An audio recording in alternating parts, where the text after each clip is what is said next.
On to Singapore, where 7 presidents, 18 prime ministers and senior representatives of 6 other countries had gathered for the vital Commonwealth Heads of Government Conference.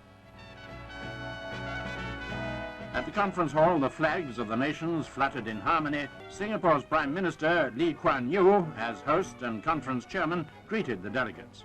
Britain was represented by Prime Minister Edward Heath. The Maltese Prime Minister, Borg Olivier, was followed by the 3 African presidents so vehemently opposed to Britain's proposed arms deal with South Africa: Julius Nyerere of Tanzania, Milton Obote of Uganda.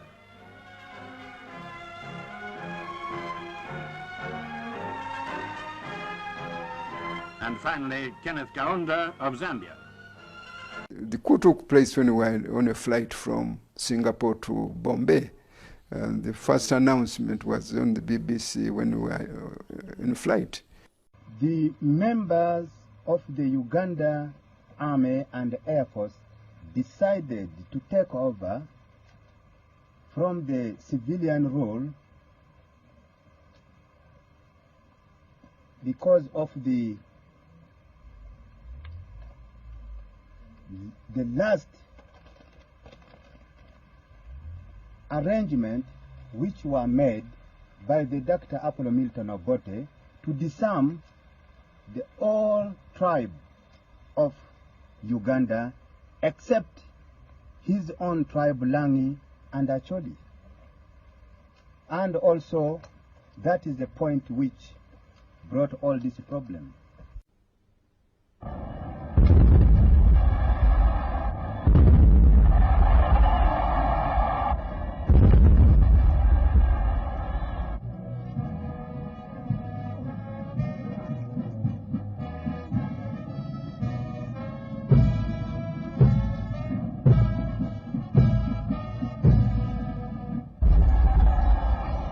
I will well and truly exercise the functions of the head of government of the Republic of Uganda, so help me God.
I wish to take this opportunity to announce that although I have already stated that my government will allow full political activity by everybody in Uganda, it will, however, be obvious to us all that the present security climate does not permit, I repeat again, does not permit proper political activities. I have therefore decided that all forms of political activities such as public discussions, meetings, and rallies will not at the moment be permitted. They are therefore suspended with immediate effect as soon as the security situation in the country warrant the resumption of this political activity.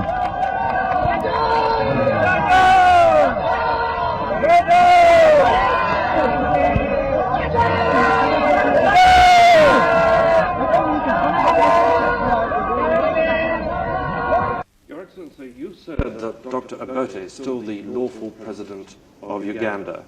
Hasn't, though, the military coup there and the public rejoicing, which we've seen in Kampala, meant that, in effect, he can't now be regarded as the lawful president of Uganda? Well, I really don't think there is such proof.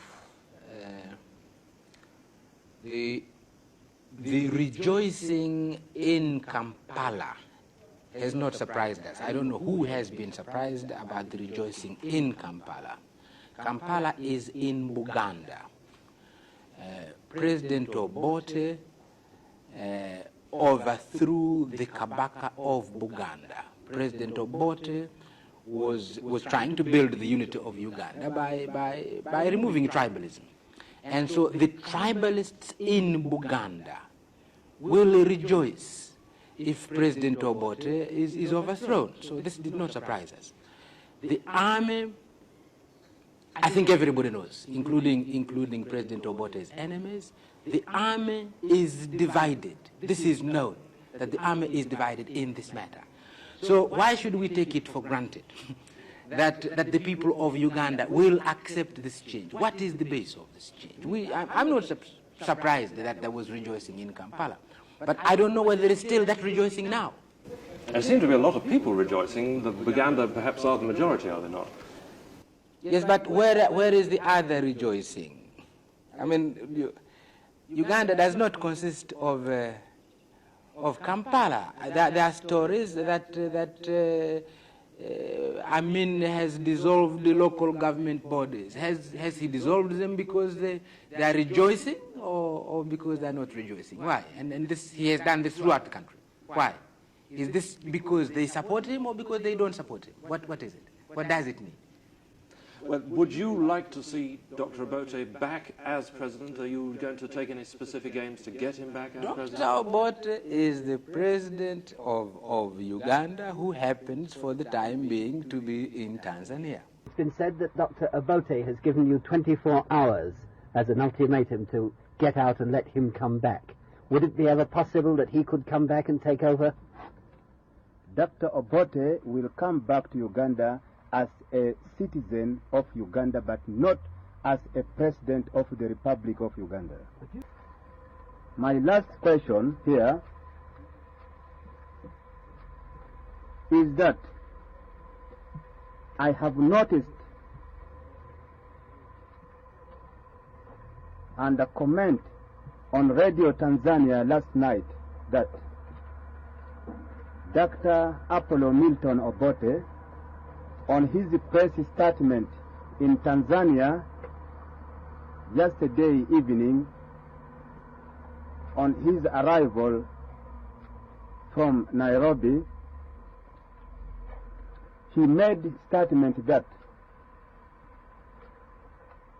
I was responsible for the death of the late Brigadier Okoya, the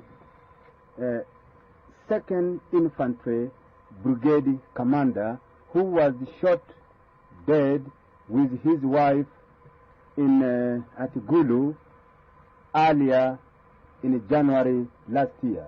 Therefore, I have 7 prisoners who were actually arrested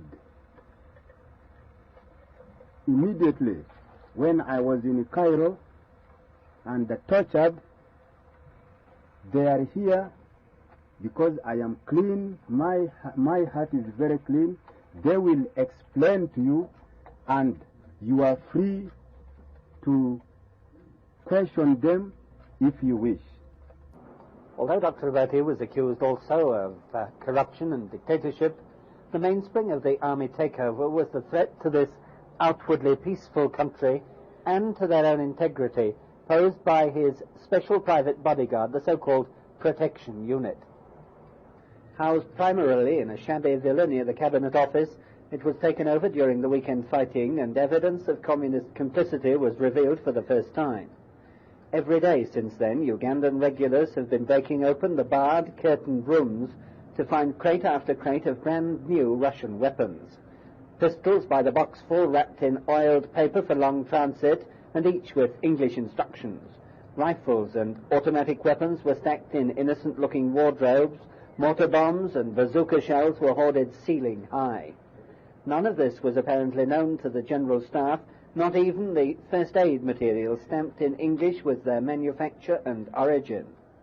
Although it was known that the forces here have communist as well as Western advisors, what apparently shocked the regular army was the dual role both the presidential clique and the Russians were apparently playing here. Obote's secret bodyguard wore plain clothes and were addressed in all public notices as students. This arsenal itself was even called the Nakasero Hostel. Even in the regular army headquarters, the palace of the deposed Buganda kings, 3 Russian armoured personnel carriers were discovered among the regular British-made scout cars and the army's cattle. They were marked with the exclusive registration UB for the Uganda cabinet, and no one knows how to drive them. They're thought to have been escape vehicles for Obote and his men if anything went wrong, though one wonders where to. The Special Protection Unit was, it's alleged, the instrument of unlawful arrest which had turned Uganda into a frightened state. Popular relief at the takeover was evident all along the roads to the capital. Thousands of people decked themselves and their vehicles out in harvest green to signify happiness. The soldiers were cheered wherever they went, despite some unnecessary excesses like the shooting of Europeans and the rough handling of pro-Obote prisoners who were herded into trucks and driven away to an unknown fate. But when the jubilation dies down, the regime has some very real problems, like the threat of reprisal voiced by General Amin. Despite its outward sophistication and glamour as a tourist area, Africa is still in parts a violent place, liable to claim many more victims, innocent as well as guilty, before it's politically sorted out.